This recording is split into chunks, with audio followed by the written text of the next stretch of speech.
Hello friends, welcome back to my channel. आज मैं आपके लिए इस ड्रामा के नेक्स्ट एपिसोड की एक्सप्लेनेशन लेकर आई हूँ। तो चलिए कहानी की शुरुआत करते हैं। कहानी में आगे हम देखते हैं कि क्लास में ली हेजिन को देखकर खुश हो रहा होता है। उसका फ्रेंड पूछता है कि क्या बात है, आजकल तुम काफी खुश लग रहे हो। ली कहता है कि बस मैं तो ऐसे ही खुश हूँ। वो कहता है कि तुम मुझे तो बता ही सकते हो, इस लड़के का नाम हान है। ली कहता है कि ये हेजिन के बारे में है। हान कहता है कि आजकल तुम हेजिन के साथ ही दिखते हो, क्या वो तुम्हें बुली कर रही है? ली कहता है कि ऐसा कुछ नहीं है, मैं तो उसकी हेल्प करता रहता हूँ। हान कहता है कि तुम तो लड़कियों के करीब होते जा रहे हो, मुझे तुम पर नाज है। ली कहता है कि ऐसा कुछ नहीं है। हान कहता है कि शायद वो तुम्हें पसंद करने लगी है। ली पूछता है कि क्या ऐसा हो सकता है? हान कहता है कि मैं तो मजाक कर रहा था। हेजिन जैसी लड़कियाँ हम जैसे पढ़ाकू लड़कों को पसंद नहीं करती हैं। ये सुनकर ली का मुंह उतर जाता है। ली कहता है कि हेजिन ऐसी लड़की नहीं है, वो बाकियों से अलग है। वो हेजिन को देख रहा होता है। तभी हेजिन हान की तरफ देखती है और वो डर जाता है। वो कहता है कि हेजिन बड़ी खतरनाक तरीके से घूरती है, वो सच में बहुत अलग है। ली तो बहुत खुश हो रहा होता है। तभी बाहर हल्ला होता है। एक लड़का किसी लड़की को प्रपोज कर रहा होता है। सब ये देखने के लिए बाहर जाते हैं। हान उस लड़के को जानता है, वो भी उनकी तरह पढ़ाकू होता है। वो लड़का उस लड़की को प्रपोज करता है। ये देखकर जीवन को बहुत हंसी आती है। हेजिन कहती है कि वो ये सब इतने सारे लोगों के सामने क्यों कर रहा है। फिर वो लड़का अपने घुटनों पर बैठकर उस लड़की को प्रपोज करता है। हेजिन कहती है कि अगर मैं उस लड़की की जगह होती तो शर्म के मारे रोने लगती। हान कहता है कि वो तो पागल हो गया है। ली कहता है कि मैंने तो सुना है कि लड़कियों को ये सब पसंद आता है। हान कहता है कि ये सब लड़के पर डिपेंड करता है। देखो अभी तुम्हें ट्रेजेडी देखने को मिलेगी। वो लड़की उस लड़के को मना कर देती है और रोते हुए वहाँ से भाग जाती है।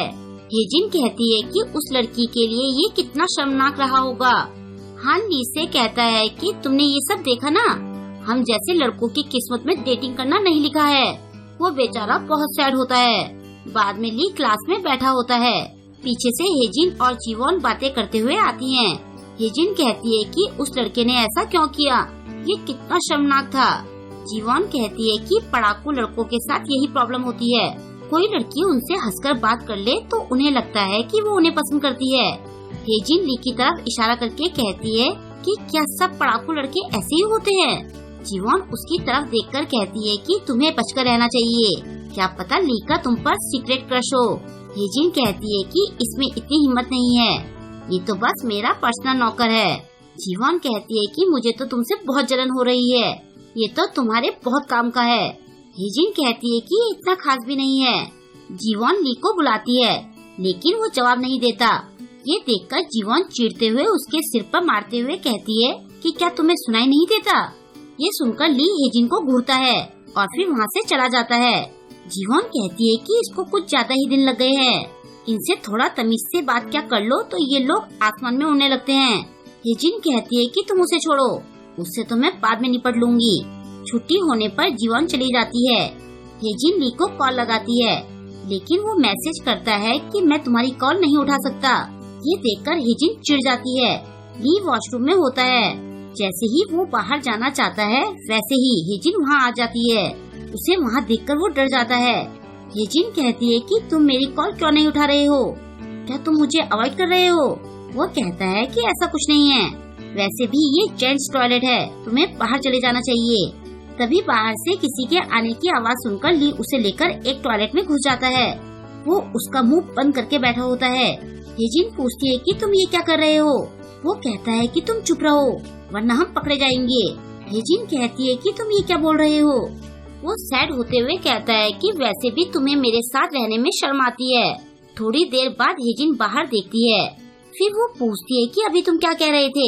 ली कहता है कि क्लास में तुम जीवोन से ये बातें कह रही थी, तुमने ही कहा था कि तुम नहीं चाहती कि लोग तुम्हें मेरे साथ देखे क्योंकि तुम्हें मेरे साथ दिखने में शर्म आती है।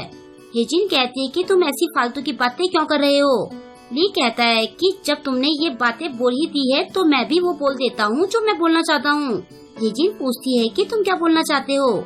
ली कहता है कि कैफे रूम में तुमने कहा था कि जीतने वाले की एक विश हारने वाला पूरी करेगा, क्या मैं अपनी विश मांग सकता हूँ? हेजिन कहती है कि तुम इस तरह की बातें यहाँ टॉयलेट में क्यों कर रहे हो। ली कहता है कि मैं जो कहना चाहता हूँ तुम बस वो सुनो और यहाँ से जाने के बाद तुम वो सब भूल जाना। वो हिम्मत करके हेजिन से कहता है कि मुझे तुम पर क्रश है। ये सुनकर हेजिन चौंक जाती है। वो उसे पागल और सनकी कहते हुए वहाँ से चली जाती है। उसका रिएक्शन देखकर बेचारा ली डिप्रेस हो जाता है। फिर जब हेजिन घर जा रही होती है तो ली छुप छुप कर उसका पीछा कर रहा होता है। थोड़ी दूर जाने पर हेजिन रुककर कहती है कि तुम कब तक मेरा पीछा ऐसे करने वाले हो। अगर तुम मरना नहीं चाहते हो तो सामने आ जाओ। वो पूछता है कि तुम्हें कैसे पता चला। हेजिन उसे अपने पास बुलाती है। ली भागकर उसके पास आता है। वो उसे सॉरी बोलते हुए कहता है कि मुझे वो सब नहीं कहना चाहिए था। हेजिन फिर से उसे वो सब कहने के लिए कहती है। ली उसे फिर से सॉरी कहता है।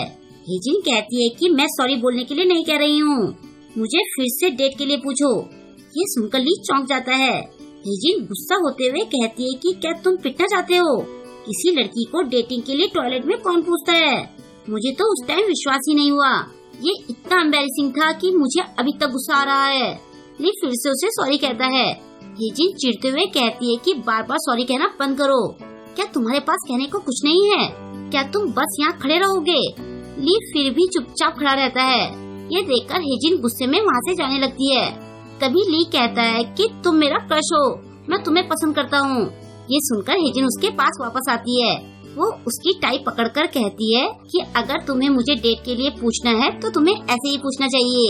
ली कहता है कि फिर अब हमारा रिश्ता क्या है। हेजिन उसे अपने फोन में टाइप करके उसे दिखाती है। उसने ली का नाम नर्ड सेव किया होता है, जिसके आगे अब दिल लगा होता है। ये देखकर ली को झटका लगता है। हेजिन कहती है कि अब से मेरी कॉल इग्नोर मत करना। ये सुनकर ली खुश हो जाता है। वो वापस जाते हुए खुशी से पागलों की तरह उसे बाय करता है। नेक्स्ट डे ली हेजिन की सेवा में लगा होता है। तभी हेजिन को कॉल आती है। बातें करते हुए वो सामने वाले को ओप्पा कहकर बुलाती है। वो सामने वाले से कहती है कि आजकल बिजी होने की वजह से मैं तुमसे मिल नहीं पाई, अभी तो मैं अपने फ्रेंड के साथ घर जा रही हूँ। फिर वो कहती है कि आज तुम्हारा बर्थडे है तो मैं तुमसे मिलने आऊंगी।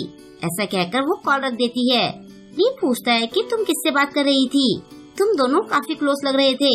हेजिन कहती है कि मैं जून ऊपर से बातें कर रही थी। जून का नाम सुनकर ली चौंक जाता है। हेजिन कहती है कि आज उसका बर्थडे है तो सब साथ में मिलने वाले हैं। ली कहता है कि तुम्हें जाना है तो तुम चली जाओ, मेरी टेंशन मत लो। हेजिन उसे भी अपने साथ चलने के लिए कहती है। वो कहती है कि जून तुमसे मिलना चाहता है। ली कहता है कि भला मैं वहाँ क्यों जाऊँ, वैसे भी जून बहुत डरावना है, तुम अकेली चली जाओ, वैसे भी मुझे कुछ काम है। ऐसा कहकर वो वहाँ से खिसकना चाहता है, लेकिन हेजिन उसे पकड़ लेती है। वो कहती है कि तुम इतना डर क्यों रहे हो। ली कहता है कि अगर मैं उसे पसंद नहीं आया तो क्या होगा, मुझे पिटने से डर लगता है। हेजिन कहती है कि वो तुम्हें क्यों पीटेगा, हम वहाँ मस्ती करने जा रहे हैं, तुम्हें बस चुपचाप मेरे साथ चलना है, इतने डरपोक मत बनो। जून ओप्पा इतना डरावना भी नहीं है। फिर वो ली की बात सुने बिना ही उसे अपने साथ घसीटते हुए ले जाती है और यहीं पर इस एपिसोड की एंडिंग हो जाती है। अब आगे ये देखना इंटरेस्टिंग होगा कि आखिर ये जून है कौन और उसका हेजिन के साथ क्या रिलेशन है। अब ली का क्या होगा, क्या सच में वो जून से पिटेगा? इन सब सवालों के जवाब हमें नेक्स्ट एपिसोड में मिलेंगे, तो वेट कीजिए इसके नेक्स्ट एपिसोड का। आई होप कि आपको आज का ये एपिसोड पसंद आया होगा। आपको आज का ये एपिसोड कैसा लगा मुझे कमेंट करके जरूर बताएं और वीडियो को लाइक और शेयर करना ना भूलें। अगर अभी तक आपने मेरे चैनल को सब्सक्राइब नहीं किया है तो प्लीज मेरे चैनल को सब्सक्राइब कर ले और लेटेस्ट वीडियोस की नोटिफिकेशन पाने के लिए बेल आइकन को प्रेस करना ना भूलें। मिलते हैं जल्द ही इसके नेक्स्ट वीडियो के साथ। Thank you.